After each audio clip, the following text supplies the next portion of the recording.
కార్యకర్త నుంచి సిపిఐఎం జాతీయ ప్రధాన కార్యదర్శి వరకు దశాబ్దాల కొద్దీ ప్రజా సమస్యల మీద, ప్రజాస్వామిక వేదికల మీద వారు మన యొక్క కీర్తిని, మన యొక్క గొప్పతనాన్ని ఈ ప్రపంచానికి సాటిండు అని చెప్పి నేను గర్వంగా చెప్పగలను.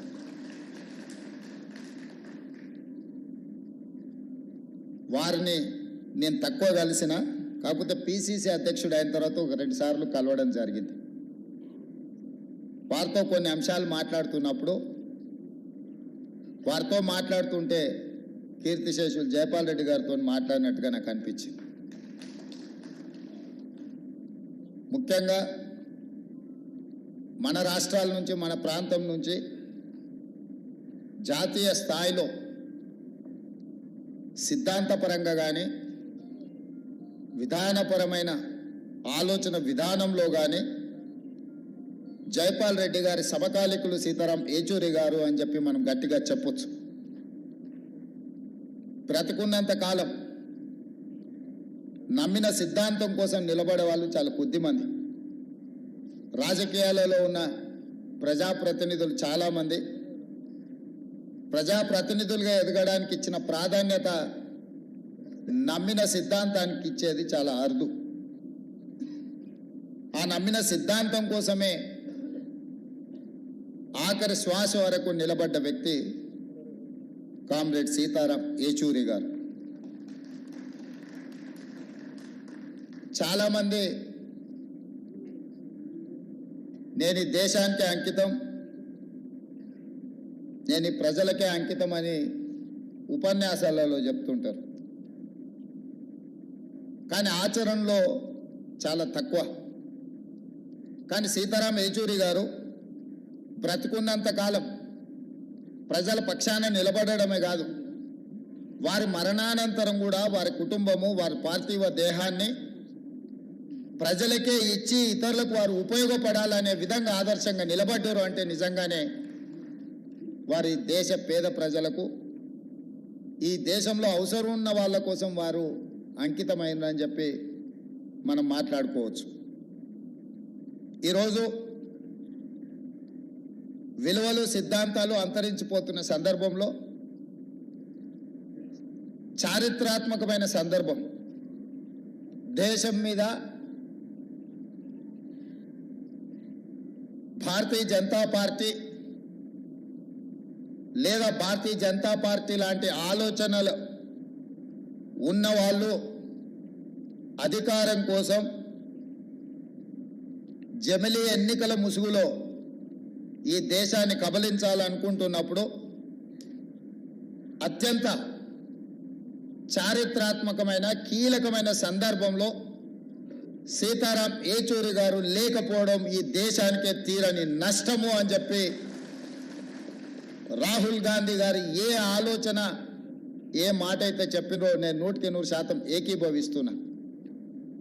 రాహుల్ గాంధీ గారికి, గాంధీ కుటుంబానికి సీతారాం ఏచూరి గారితో చాలా సన్నిహిత సంబంధాలు ఉన్నాయి. రాహుల్ గాంధీ గారు సీతారాం ఏచూరి గారిని ఒక ఫ్రెండ్గా, గైడ్గా, ఫిలాసఫర్గా, ఒక సిద్ధాంతకర్తగా బాగా ఇష్టపడతాడు. వారు చనిపోయినప్పుడు అమెరికాలో ఉన్న రాహుల్ గాంధీ గారు ఈ అంశాన్ని వారే మనందరికీ చెప్పడం జరిగింది. ఈరోజు దేశ రాజకీయాలలో యునైటెడ్ ఫ్రంట్ ఏర్పాటు చేసినప్పుడు జయపాల్ రెడ్డి గారితో పాటు సీతారాం ఏచూరి గారు అత్యంత కీలకమైన పాత్ర పోషించి జాతీయ రాజకీయాలలో ప్రజల పక్షాన నిలబడాలన్న ఆలోచన చేసినప్పుడు వారు బాధ్యతాయుతమైన బాధ్యతను నెరవేర్చి, ఇదే కాదు 2004లో UPA 1, UPA 2 Congress party, communist, ఇతర రాజకీయ పార్టీలను కలుపుకొని యూపీఏ 1, యూపీఏ 2 ప్రభుత్వాలను ఏర్పాటు చేసి ఫుడ్ సెక్యూరిటీ బిల్ కావచ్చు, రైట్ టు ఎడ్యుకేషన్ యాక్ట్ కావచ్చు, రైట్ టు ఇన్ఫర్మేషన్ యాక్ట్ కావచ్చు, ఉపాధి హామీ పథకం కావచ్చు, ఇవి దేశంలో చాలా విషయాలను సమూలమైన మార్పు తీసుకురావడానికి తీసుకొచ్చిన చట్టాలు, ఆ చట్టాలు తెచ్చిన సందర్భంలో, ఆ చట్టాల మీద చర్చ జరిగిన సందర్భంలో సీతారాం ఏచూరి గారు ఆ ప్రభుత్వ ఏర్పాటులోనే కాదు, పేదలకు అనుకూలమైన food security, right to education act, right to information act, పారదర్శకమైన పరిపాలన అందించాలంటే ప్రభుత్వం తీసుకునే నిర్ణయాలు ప్రజలకు అందుబాటులో ఉంచాలి అని రైట్ టు ఇన్ఫర్మేషన్ యాక్ట్ తీసుకొచ్చినప్పుడు వారు పోషించిన పాత్ర ఈరోజు మనం అందరం గుర్తు చేసుకోవాలి. ఈరోజు సామాన్యుడికి విద్యను అందించాలన్నా ప్రభుత్వం తీసుకుంటున్న నిర్ణయాలు ప్రజలకు తెలవడానికి అవసరమైన సమాచార హక్కు చట్టాన్ని ఈరోజు ప్రజలకు అందించిన యూపీఏ 1, యూపీఏ 2లో సీతారాం ఏచూరి గారు చాలా కీలకమైన పాత్ర పోషించింది. అలాంటి సీతారాం ఏచూరి గారు అధికారాన్ని నిలబెట్టుకోవడానికి భారతీయ జనతా పార్టీ తీసుకొస్తున్న రాజ్యాంగ మార్పులు కావచ్చు, రాజ్యాంగ సవరణలు కావచ్చు, రాజ్యాంగ సవరణ పరిపాలన పరమైన అంశం కాదు.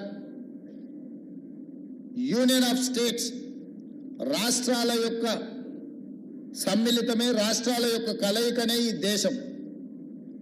యూనియన్ ఆఫ్ స్టేట్స్ అనే స్పిరిట్ని ఈరోజు దెబ్బతీసి జమిలీ ఎన్నికల ముసుగులో తమ ఆధిపత్యాన్ని నిరూపించుకోవాలని చెప్పి బీజేపీ చేస్తున్న ప్రయత్నాన్ని తిప్పికొట్టాలి.